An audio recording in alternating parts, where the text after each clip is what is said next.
chart-topping single. Number 2. Sia co-wrote Cannonball with producer Benny Blanco for Lea Michele, alongside Stargate, who also produced the track. Apparently, Sia and Benny wrote the song to help Lea cope with the difficult period following Corey Monteith's death.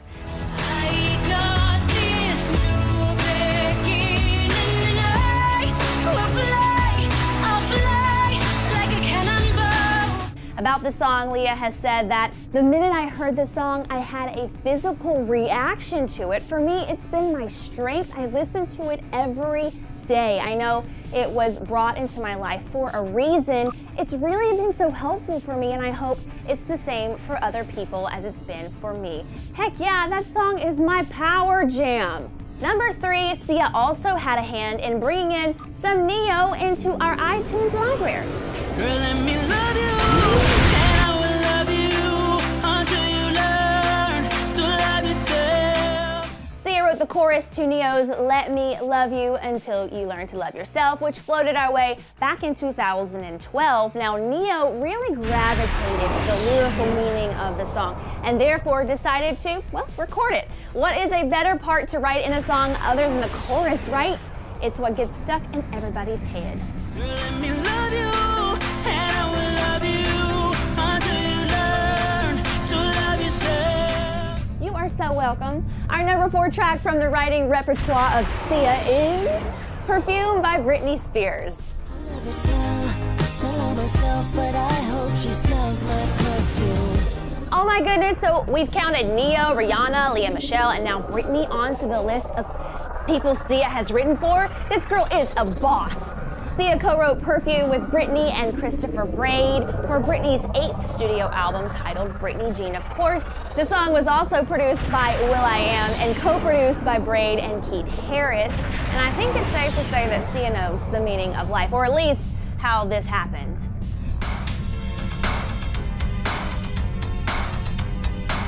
Coming in at number 5, Sia actively worked her magic to make this track radioactive.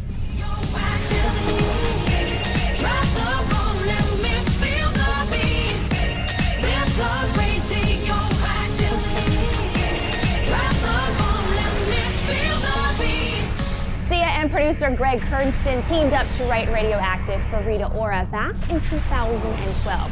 Now, Greg and Sia are no strangers to each other's creativity due to the fact that the pair have tag teamed before on singles such as You've Changed, Clap Your Hands, Stop Trying, Bring Night, I'm In Here, and Death by Chocolate. It's no mystery that when these two creative minds join forces, the result is bound to be magic. Number 6.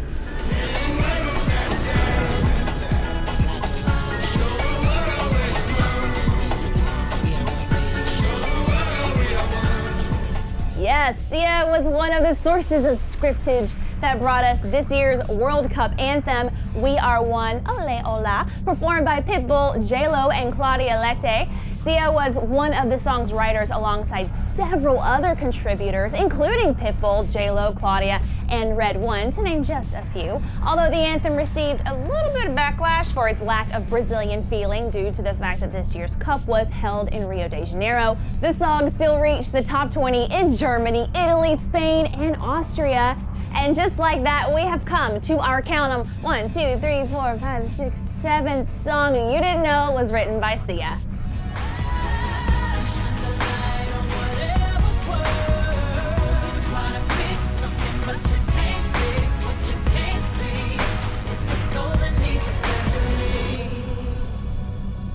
No introduction needed. Once you've written for Queen Bee, it's pretty much a wrap, am I right? Sia initially wrote Pretty Hurts for Katy Perry and then presented it to Rihanna, but Beyonce was the lucky taker who decided to take on the important message song and included it in her legendary surprise release album, Beyonce. Wise choice, Mrs. Carter. B later said, the second I heard it, it was like, I have to sing this song. I don't care how hard I have to fight for this song. This is my song. And so it was true. Writing creds were split between Sia, Beyonce, and Amo, and was produced by Amo and B as well. Beyonce has also commented on how well in sync the song was with the rest of the album theme of finding beauty in imperfections. Well, there you have it, 7 masterpieces that Sia ever so graciously blessed with her writing skills. Now, there is nothing like an artist who can record and write music. Hats off to Sia. Keep doing what you're doing, girl. Did you guys know Sia wrote all of these songs? And did any of your favorites not make the list? Let us know in the comments section below. Be sure to subscribe, and because I know getting a glance of Pretty Hurts made you just want more beats.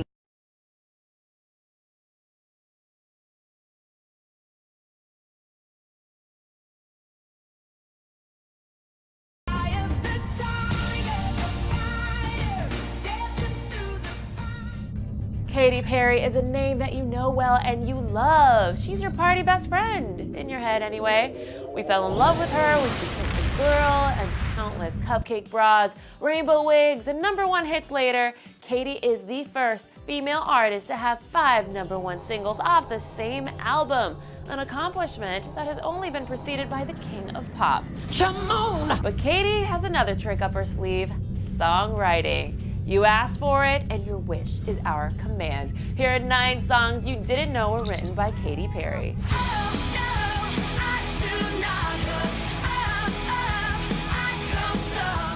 Number 1, Kelly Clarkson's 2009 hit I Do Not Hook Up was indeed co-written by Katy Perry. Katy had actually intended to sing the song herself, but upon her departure from Def Jam, she gave the song to Kelly. The song was included on Kelly's All I Ever Wanted album and was certified gold in both Canada and Australia. Aside from I Do Not Hook Up, Katy had a hand in writing yet another one of Kelly's songs called Long Shot.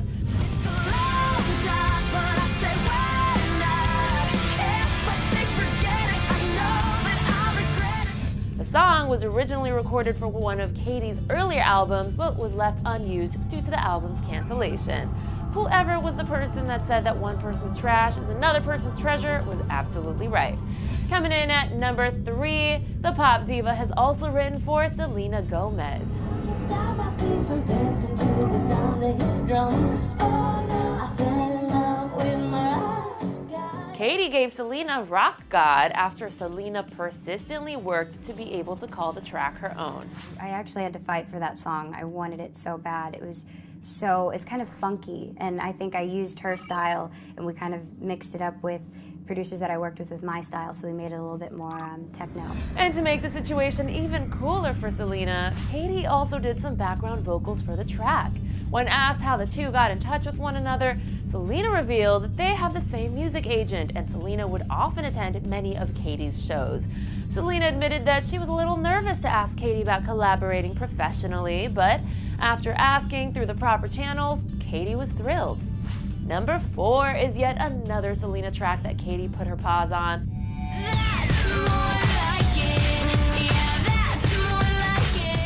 That's More Like It off of Selena's When the Sun Goes Down album was also written by Katy. It's a very girl empowering song, basically saying that I don't need a guy, I don't need to have to cater to a guy, I don't need him to, tell me what to do. It's a really fun song. It was co-written by Katy Perry, so I feel like she's a very girl-empowered woman, so it's nice to have one of these songs that I feel like girls are gonna want to say, okay, you can pamper me now. KP later did her own cover of the song that had more of a rock pop edge than Selena's beat-heavy rendition.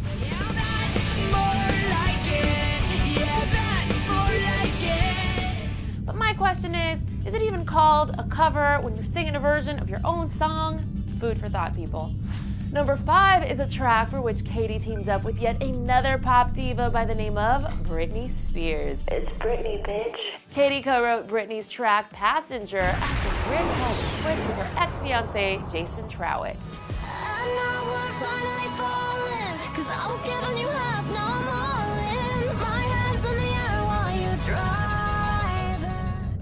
Britney told MTV with a laugh that it was, quote-unquote, very therapeutic. I got over it really fast. When speaking on the collab, Britney said this. But I'm a huge fan of hers. I think she's an amazing vocalist, and she has a beautiful voice. So I love the song. And the moment I heard the song, I was like, this is really beautiful. So I was really proud that I was able to do it. Coming in at number 6, Ashley Tisdale is another lucky recipient of a Katy creation.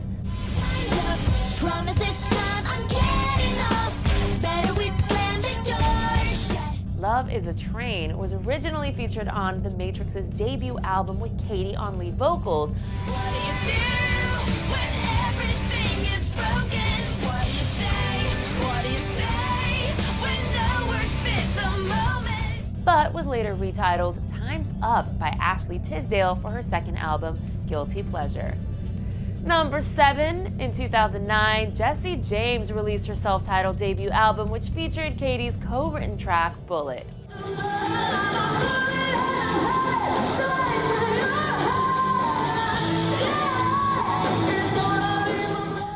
Although the song wasn't a huge commercial hit, the album still landed a spot on the Billboard 200. Katy and Jessie later worked together again on Jessie's Girl Next Door track, which featured some of Katy's vocals. Now, before we get to our last Katy coined song, you may not have known that Katy had a little something to do with one of Miley's earlier tracks. Break down, let the body start. Stay out, gonna break some hearts. Dance to the dance floor, falls apart. Breakout was released to Radio Disney as part of Miley's second album and was originally recorded by Katy as a demo for her debut album, One of the Boys. But the song was later passed on to Miley after Katy didn't include it on her album. So the point is, even though Katy didn't write the song, she still had something to do with it. And last, but probably the most recognizable, is Black Widow by Iggy Azalea featuring Rita Ora. I'm gonna love you until you hate me. The dominatrix-esque hit was co-written by lady boss Katy Perry. The track was originally intended to be included on Katy's Prism album, but after being eliminated from the track list, Katy just handed the demo to Iggy for completion. Iggy and Katy became friends in early 2013 through a mutual friend who told Iggy that Katy was a big fan of her music. And there you have it, Katy Cats. 9 songs that you may not have known were written by the one and only Katy Perry. And Katy is not the only pop star with a gift for songwriting. Click right over here to see all of the mega hits that Bruno Mars has written. And those are huge hits. It's quite baffling, actually.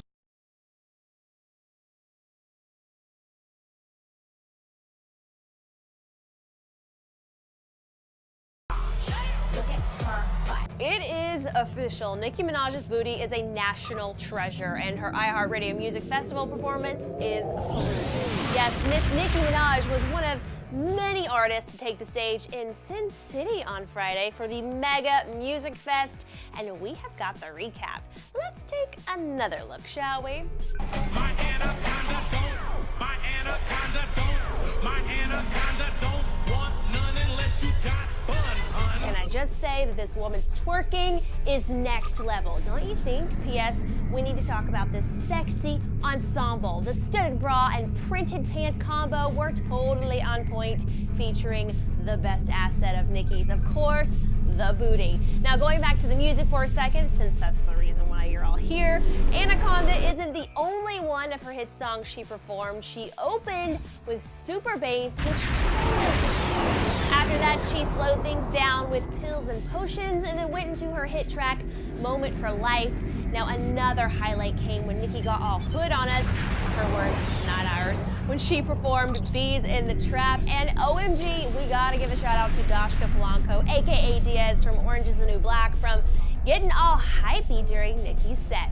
We see a girl and we love it. Also, Nicki surprised us with her verse from her Flawless remix collab with Beyonce, though sadly B did not join in. However, there was like a weird technical difficulty, so she had to do a little bit of an acapella, but she totally killed it anyway. But the surprises didn't stop there. Nicki was joined by Ariana Grande, where they belted out Bang Bang.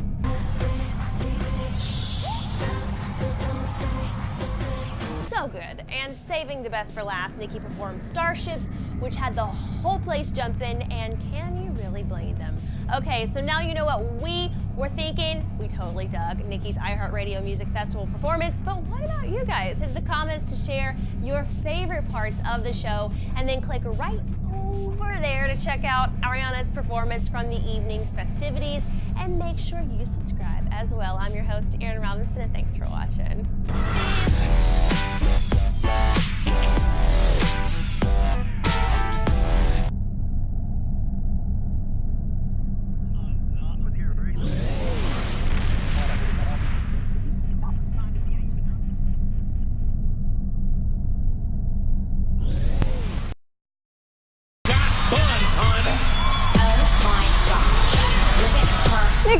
Minaj performs Anaconda at Fashion Rocks, and boy does she shake what her mama and papa gave her. During the CBS live telecast of the fashion and music-filled night, Nicki Minaj took the stage at the Barclays Center in Brooklyn to perform her bootylicious hit, Anaconda. Nicki sported a high pony with a jeweled bra top and matching denim mini skirt with a pair of wedge sneaks, and of course she's got to be wearing some briefs underneath it all because she's doing a whole lot of high kick leg moves. But interestingly, I think I hear the artist say before the show when she's walking the carpet that she's been dressing more subdued. But I think recently I've just been doing a lot of toned back looks and keeping it more chic, more grown and sexy. She's clearly not referring to her performance looks. I mean, look at her Anaconda style after Anaconda style from the past few weeks. Girl looks good, and girl looks super sexy and risque too. Duh, she must be referring to her red carpet fashions, which for this night at Fashion Rocks is absolutely gorgeous, more classic, but also super sexy too. Back to the performance style. So is this look giving anyone else Ariana Grande deja vu, or is it just me? We kind of had the same feeling going about J-Lo's stage performance outfit as well, but it's just gotta be the high ponytail. Of course, in addition to whipping out her signature Anaconda chair dance from the music vid, she's got some playfully friendly moves with her male shirtless backup dancers as well. Smiling faces in the audience during Nicki's performance included Paris Hilton and Carmen Electra, along with a more reserved J-Lo, who kept a straight face throughout the performance, but I gotta point out that she was clapping along to support. Now, some reports right now are saying that J-Lo was throwing shade Nicki's way for not straight up grooving along to the performance like others in the crowd, but I think she was just calmly observing, and people are just trying to create drama between the two artists since they're both into the booty right now. But since we're on the topic of these two loves, we'd like to point out that J-Lo's ex, Casper Smart, actually choreographed Nicki's Anaconda video and also helped the star prepare for the event that night. So that could have contributed to J-Lo's subtle support, but who knows? J-Lo is a lady boss who we adore and who, P.S., also took to the stage at Fashion Rocks for a steamy performance of her new single, Booty. With a night filled with fashion and music, butts are bound to come into play. Embrace it. And a lot of barbs have been posting online how upset they were to be getting so many wide shots of the audience instead of seeing Nicki on stage. And the musician actually took to her Twitter to address the situation. Quote, "Barbs, I'm sorry about those angles. They told us they'd go wide, never mentioned they'd shoot the audience instead. Big learning experience." While she also posted a long message on an Insta photo where she talked about how CBS cut the broadcast of her second verse, saying she wishes everyone could have seen the choreography. Quote, "Artists spend so much of their money, time, and passion to deliver their fans great performances, but ultimately our art usually falls into the hands of people who care nothing about our art or creativity." Other performers of the night included Usher, Rita Ora, and Kiss, along with an unexpected striptease from Justin Bieber, but that's a whole other story. So what did you guys think of Nicki's Anaconda performance, and what do you make of all of this J-Lo drama chat? Tell us what you think in the comment section below. Be sure to subscribe, and speaking of butts, click right over here to check out a rundown of 7 celebs who have been inducted into Clever's prestigious Twerking Hall of Fame. Thanks so much for watching Clever Music. I'm Dana Ward, wishing you a very happy hump day. Bye guys.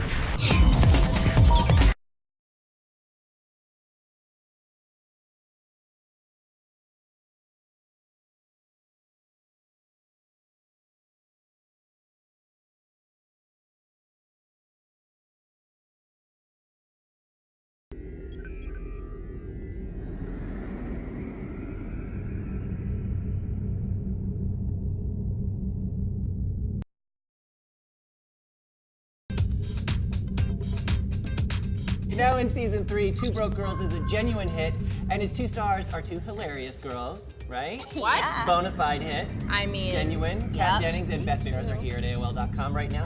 Max, I wouldn't even be in this situation if I wasn't working with him to put you through pastry.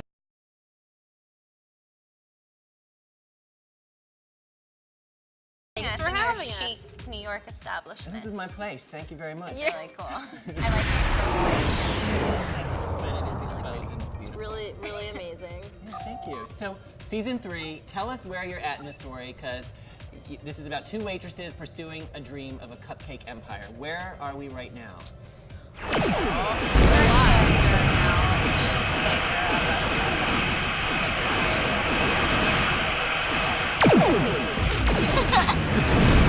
And there's like boys in pastry school, which has been a whole Max and Caroline have new love interest. She's kind of having a flirtation thing With a with married the man. Married man. Ruh-roh.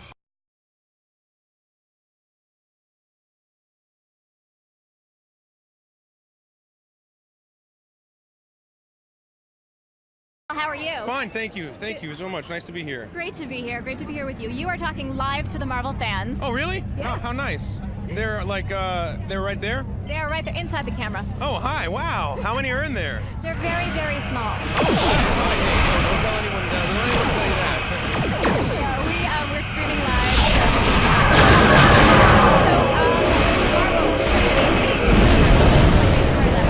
Oh, it feels great. I'm just so happy to be part of the Marvel Universe. And on top of that, I have to ask you, so in an interview with Conan, I saw you talk about being an early job as a coupon salesman. Yes. Where you led a ragtag bunch of coupon sellers. You'd load them into your minivan every day. Yes.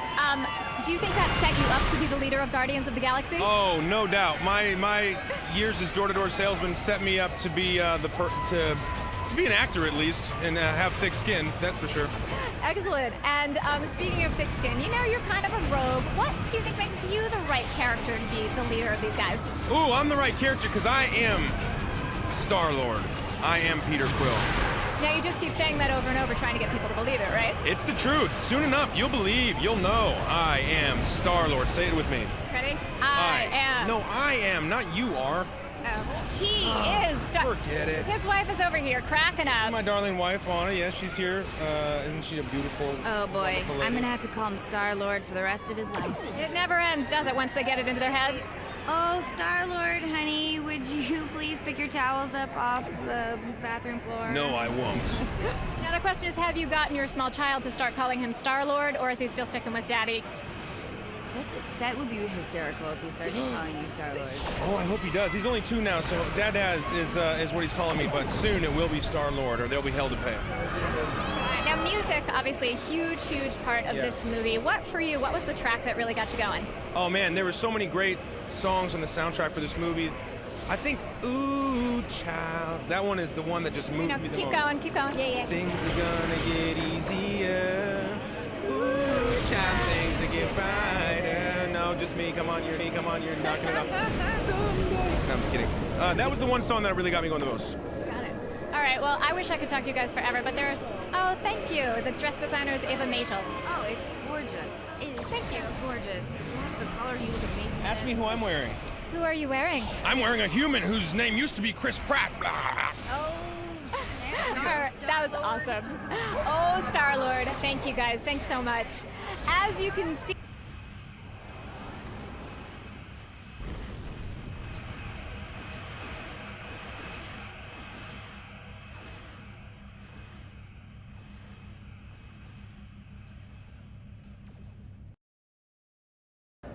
thanks. So, Got a lot of stuff here. we got a lot of toys here, including a mask of Rocket. So, you've got a lot of people angling to be you. Oh, really? Yeah. Rocket was a cool character. I was lucky to play him. You know, they say that one of the ways that you got cast was they heard they played your speech with Robert De Niro over some of the animation, and that's what made them cast you. Did you ever Speech with Robert De Niro. one of your scenes from Silver Really? Linings? Interesting. I did not know that. Yeah. Oh, interesting. That's funny. What's it like to go from working with one of the most respected actors in the canon to playing a gun-toting raccoon? Well, I mean, I got to just transfer to work with great actors also in this one, and I got to watch all of their work. Zoe Saldana and Chris Pratt and Batista and Vin Diesel. Although I didn't see Vin's stuff because he and I both did it afterwards. But the thing about shooting a CGI character, especially when James Gunn's brother actually played him on set, it was incredible, and I just sort of filled in the blanks. Was you get to sort of react off of what they've already done. And then James is incredible, and we came up with what we did. And hopefully people like it. But yeah, we worked hard to try to get that voice right and his attitude and his energy right, and that relationship with Groot. It was really cool. Yeah, I love the relationship that you have with Groot. Heartbreaking. It really Yeah, is, yeah. yeah. Because he's got such a hard exterior for a raccoon. but he's tough, by the way. I would never mess with Rocket ever. No. No, I mean, who do you think would be the biggest villain that Rocket could take on? I think he could take on anybody, especially if he has Groot with him. Yeah, I mean, yeah, I think he could take all of them. Well, he clearly does in this movie. And something else I do have to ask you is, I know you speak French. Could you give us a rocket line in French? By the way, we are talking live to the fans, just so you know. Cool. Could you give us a rocket line in French? Yeah. You know, I know he talks. Well, I like when he grabs the gun back and he's like, "Oh yes," we say, "Oh oui." But okay. All right. Thank Good you to so see you. much. Great to Yeah, see you too. thank you. Have a great time See you. tonight. Thanks. All right, you guys.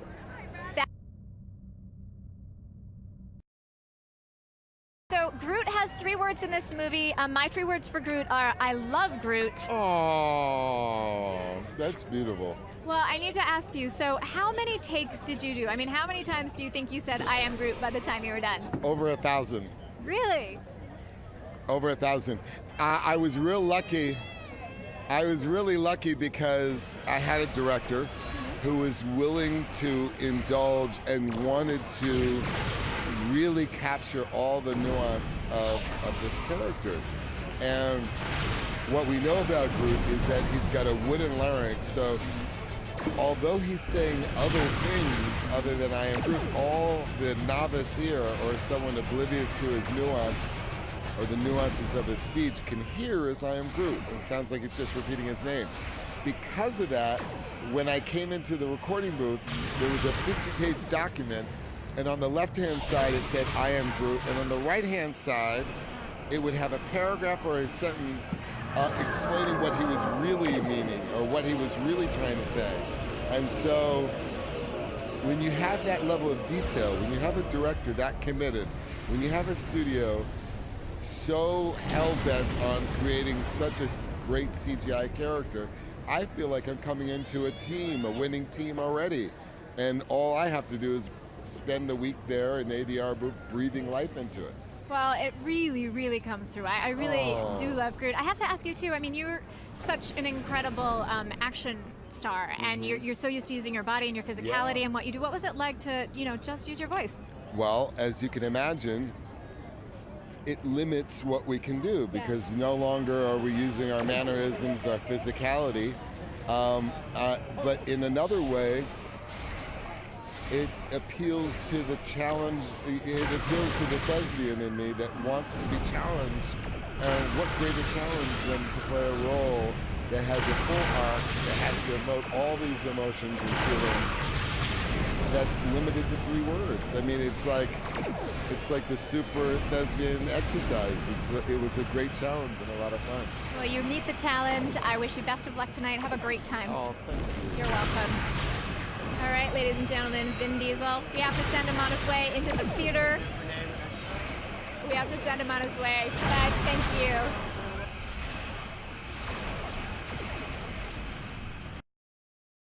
I'm here with Dave Bautista. Hello, sir. How are you? I'm very good. How are you? I'm good. I have to say I almost didn't recognize you because I'm used to seeing you gray, covered with tattoos, and with no shirt. Right, I thought you looked at me a little strange. What up, Rick? Security! No, he looks fantastic. You look very dapper this evening. Yeah, it's weird, right? Yeah, I know. So speaking of weird, what is it like to be at this huge premiere for you? It's awkward and uncomfortable. It's just a little overwhelming, It's just all new to me. So, even this, interviews, being on the red carpet and all these movie stars around and, fans out here yelling and screaming and excited about it. Billboards everywhere. It's just insane. It's a little surreal. It's very surreal.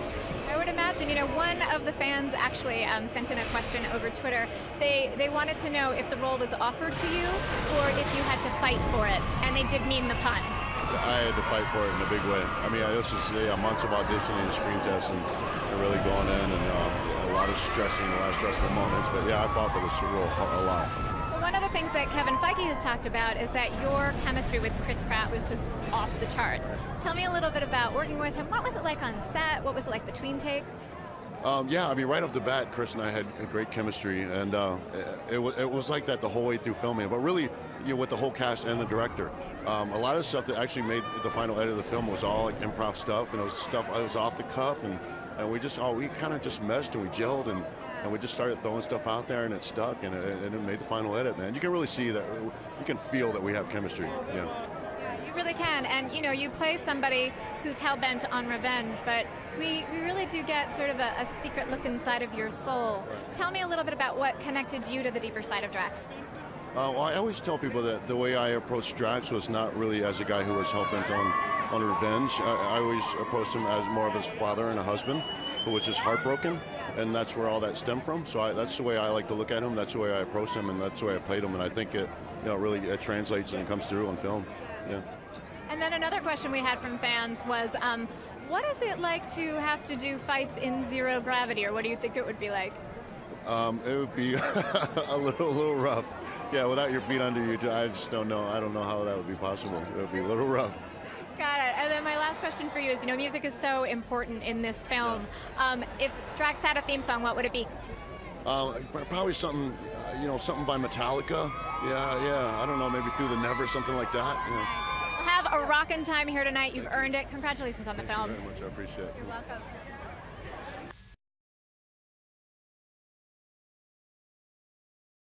Oh, I think this is fantastic. I do too. The red hair as well. Oh, see, that's why. That's why. Right. Everyone, Karen Gillan, who plays Nebula, hair is growing back. It's coming in. I'm very envious of yours. I want to get to your length. But no, it's coming in gradually. It looks fantastic. Thanks. And we see your face, which is beautiful. Oh, thank you very much. You're welcome. So speaking of, you went through an incredible transformation for Nebula. Tell us a little bit about the makeup process for her. The makeup process took about 5 hours every morning, so I would sit in a chair, which was a challenge within itself, just to sit still for 5 hours, because I'm like, but it was really fun. I mean, it was an amazing transformation, and to see people's reaction to it made it so worth it, No, you look absolutely incredible, and she is a menace. Oh, she's quite the menace, yes. And I have a sort of a behind-the-scenes question. While you're sitting there for 5 hours, you're talking live to the Marvel fans, by the way. Oh, hi, Marvel fans. So while you're sitting there, what are you doing? Are you sleeping? Are you watching a movie? Are you chatting? What happens during those 5 hours? That is a really good question. I'm pretty sure I watched Pulp Fiction at one point. That happened on my iPad. I started meditating. I began to meditate. I would sit and talk to them and harass the people who were putting glue on me. Got it. And then Nebula, like I said, she's a really intense character. Talk about the relationship with her and Gamora. Oh, she has a very interesting relationship with Gamora. There's a lot of sisterly rivalry, jealousy. Gamora's kind of gone to the good side, and Nebula's very much gone to the dark, bad side. So there's differences there. And you have been a part of another insane sci-fi universe, Doctor Who. What's it like joining the Marvel Cinematic Universe and having, contact with their amazing fans? I mean, there's so much love here. Oh, it's really, truly incredible. I had no idea that there was going to be so many people here, so that's really cool. I just love how passionate sci-fi fans are. They're the best fans in the world, they really are. And I'm so glad that I get to be a part of that, because, I mean, it's like a really amazing gang. Absolutely, and, on set you got to work a lot with Lee Pace. What was it like working with Lee? He's truly incredible. He's an amazing actor. I was a fan of him already because he does one of the most convincing English accents I've ever heard an American do. But he was really amazing. He was very much in character. He was scary, very scary. And I know that James Gunn played some music for you guys on set. Was there anything that particularly helped you get in the mindset of Nebula? Yeah, I had to walk, and it was filmed in slow motion, and he played Cherry Bomb by the Runaways, and I just I don't know, it took over me. It was amazing. That is awesome. We'll have a fantastic time here tonight, and thanks for talking to the Marvel fans. Thanks, Marvel fans. All right, Bye, congratulations. Bye. Bye-bye. I cannot wait.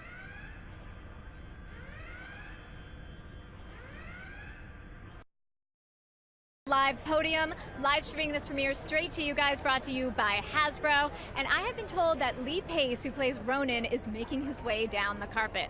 All right, we're talking seriously badass in this movie. Lee Pace is known to many people for his role in Pushing Daisies, Halt and Catch Fire, which is the current show that he's working on, a couple of smaller franchises such as The Hobbit, Twilight movies. So we are very excited to talk to him about what it's been like to join the Marvel Marvel Cinematic Universe and how that compares to working on some of these other franchises. And so we're going to ask him a couple questions about what it was like to play this incredibly intense character and bring this tree to the street for the very first time. Hi there. Hi. Nice to meet you. Nice to meet you. My middle name is Lee. Oh, cool. It's a lot of people's middle name. I know. What's up with that? Yeah, it's my first name. All right. Well, I'll call you Lee. That's all right. I'll call you Lee too. All right, please do. So what is it like to be here at this crazy premiere? You said in an interview, actually, that this was the craziest movie-making experience you've been part of. Yeah, it was pretty crazy, and it just kind of gets crazier. I don't know what I was thinking all week. I was like, oh yeah, I'm going out to LA for the premiere of the movie, but I'm here, and it's like they've closed down Hollywood Boulevard. There's like, you know, vans all the way down the street. I mean, it's just like a big event. I don't know what I was expecting. I just thought it would be just, you know, the friends gathered around watching the movie, but wow, well done, Marvel. Well, you know, it's interesting because you've been part of two really big franchises. You've been part of Twilight and you've been part of The Hobbit. So what are your thoughts on joining the Marvel Cinematic Universe, and how's it been different in joining this world? I mean, I guess I went to one of the Twilight premieres, but I didn't go to any of the Hobbit premieres because I was working. So this is the first time I've been to one of these. I mean, it's massive. I mean, it's really, really huge. I mean, I've loved working with Marvel. It's such a creative place, and I had such a great time making this character. I'm really curious to see what the fans think about him. You know, you're talking live to them right now. Oh, hey guys. Something else that, you know, I read in an interview about you when I was doing some of my research for this. You said that the roles that you take are those that you can't get out of your head, that you can't stop thinking about. So I'm curious, when you were, you know, considering taking the role of Fronin, what was it about him that just made you go, yeah, I'm so into this guy? You know, he's a complicated character, and he's changed a lot since he was first introduced in the late '60s, and I found that really interesting. That he's not, you know, a bad guy. I mean, he's at odds with the protagonists of the story, but he is really just an advocate for the Kree and the Kree's laws, and he's fighting for the justice of his people, and I find that interesting. I find that you can find those parallels in our world today. This is, you know, I'm bright blue. I'm not going to get too deep and, you know, serious about this because I'm blue and you know, fighting with my universal weapon. But it's useful to have those connections in your head, you know. Absolutely. I mean, you need to ground the character in a reality that works for you. Yeah, and you know, and it's just, I guess that's where the laboratory is in your brain. You kind of, you know, thinking about the character, thinking about the themes, thinking about the world, and it's extra fun with something like this that is, you know, nuts. You know, it's in the hands of James Gunn and deep space. You know? All right. Well, we hope you enjoy the rest of the madness tonight. Have a great time, and congrats on the film. Thank you so much. Thanks for talking to me. You're welcome. We're trying to shake hands. It's awkward. There we go. Yeah, Lee's trying to shake hands. hands. I know. Please. All right. Cool. Nice to see you. Have a good evening. Thank you. Great to see you too. All right. Next up, we have Elizabeth.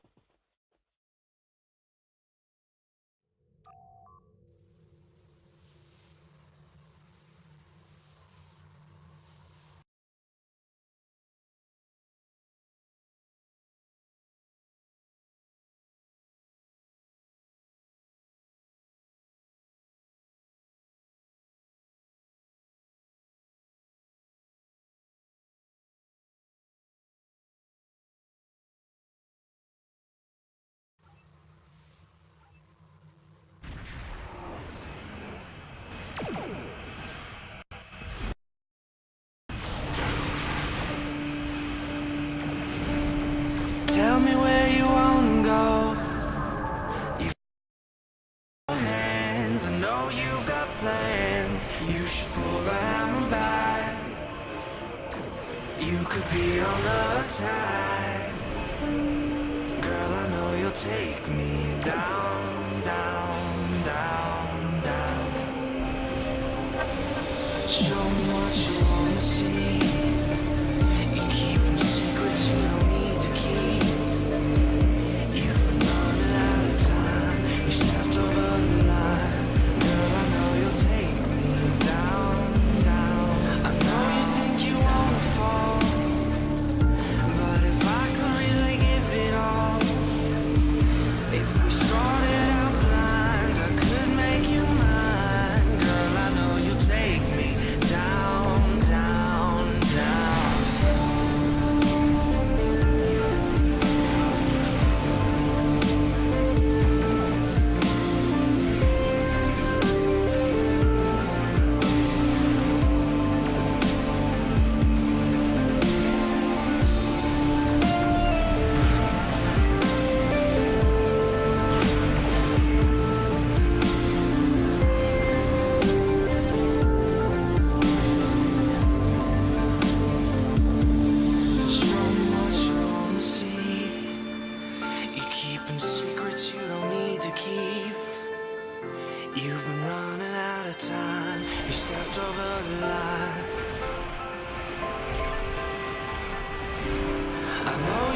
you won't fall.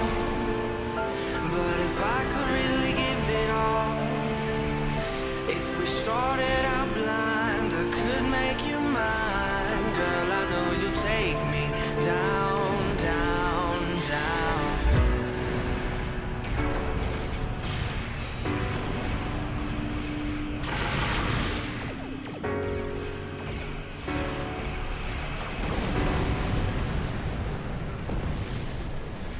Feeling the past moving in,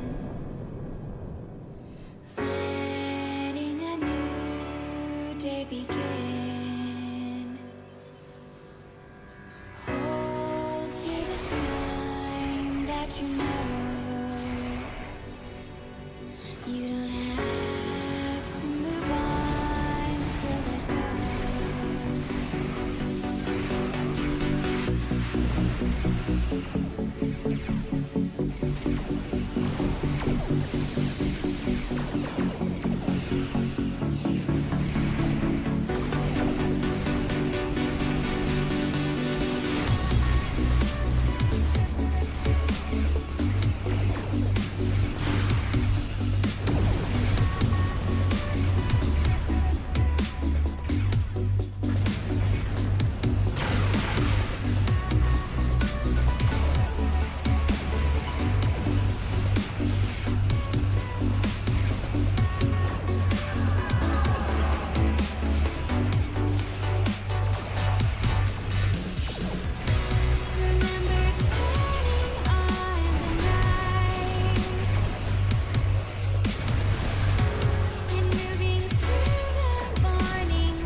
And I know that your hands are reaching out for what's to come.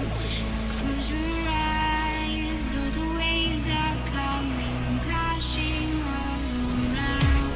Take me, 'cause the audience is gone, and the earth around is shaking, and the moon is falling down.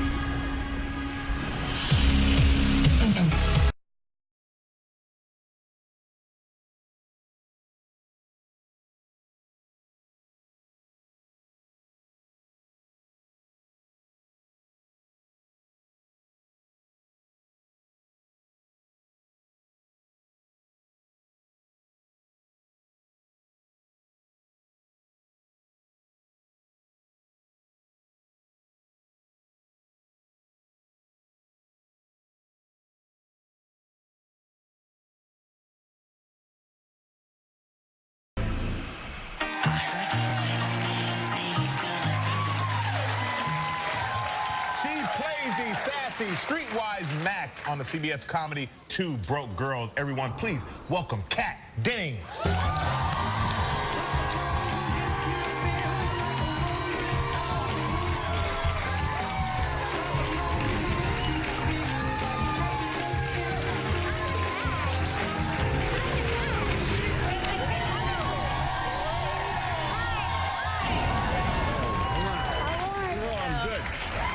So this is crazy. This is your first time on our show. Why? Are you serious? Yeah, it's weird. This is so this is what TV does. I assumed you've been here like 100 times because I'm like, I know you from TV. I was like, I've been on that like 4 times, right? I thought she'd been on too. That's crazy. Well, but I must say, you are killing that outfit. Yeah, we lied. success. Thank you. You both look wonderful, per usual. You're from Philadelphia. I did not know. We brought your entire family here today to cheer you on. All these people are my family. Yeah, I love Philadelphia. But being from Philadelphia, how did you get into acting? At what age did you decide? Were your parents supportive of your decision to become an actor? They were. I decided basically at age 0. I knew it. I don't know why. I just like popped out wanting to be an actor. And you came out like this. Dun, dun, dun, dun, dun. And both my parents, well, my dad's a biochemist, my mom's a speech therapist, so they were both completely the opposite. But unbeknownst to me, they both wanted to be artists before their parents forced them to be